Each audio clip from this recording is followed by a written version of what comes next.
There's a really good quote from a guy called Dr. Hanage, who's from the Harvard School of Public Health, who says, I'm paraphrasing, but yes, keeping people safe means self-isolating if you develop symptoms, but people are also passing on the virus for a couple of days before they start to develop symptoms. So unless we start to bring in proper social distancing measures, which are really enforced by government, then we're still going to have this spread of disease and we're still going to see exponential growth. And when we could be bringing in something that we've seen has worked in other places, why aren't we? We need to buy ourselves time. If we're going to be building more ventilators, then why don't we just buy ourselves time now? Rather than just saying, oh, well, we've just had this like inevitable loss of life. It almost feels like there's this inevitability to it. Yeah. When we know that we can intervene, we've got a national health service.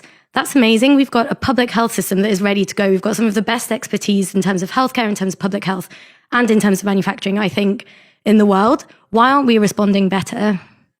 It does seem like they're protecting the economy at the expense of anything else. And there was an interesting moment today in the press conference where Boris Johnson was asked about the problems in the markets, etc. And, does this compare to 2008?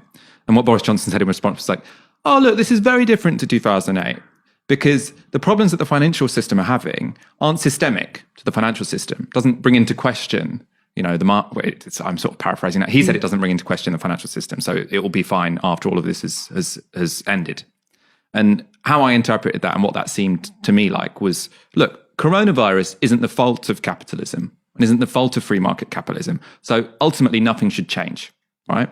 And so our aim is to get through all of this without having done anything which fundamentally threatens the private ownership of all the businesses in this country and their right to do whatever they want to increase a profit, etc. I mean, it's a system that has some merits to it, but it doesn't really work when you're responding to a crisis on this scale. It doesn't work in an all-out war, and it doesn't work in a situation where you're going to have hundreds of thousands of people needing intensive care in our hospitals. Like it's just they're thinking on the wrong paradigm, and that's the only way that it seems like you can explain the decisions they've made when they say, oh, many of your family will die. It's because they've said, well, to be honest, we've looked at all the options and we're ruling out that because we think requisitioning the factory would be a bit much.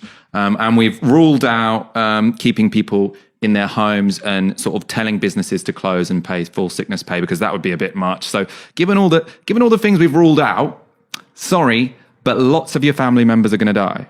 Also, there's no actual institutional memory for the Tories doing this. So, I mean, people don't sort of think about this.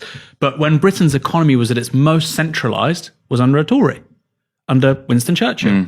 You had the phony war between 1939 and 1940. He comes in, you have Dunkirk, all that stuff. And that's actually when the economy was also shifted as well. They were like, right, we need to stop farting about. Let's do things properly.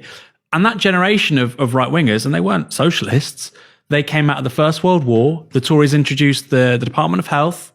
They created the BBC, the National Electricity Board, I think in 1926. So they had a record of creating state institutions, whereas these guys, Nadine Dorries, Matt Hancock, for 40 years, right-wing ideology has said the state is terrible at everything, and they've believed that. It wasn't like some PR thing. They thought the state could not do anything. And so, even if they wanted to do all the things they're saying, I don't think they'd have the first inkling as to how to do it.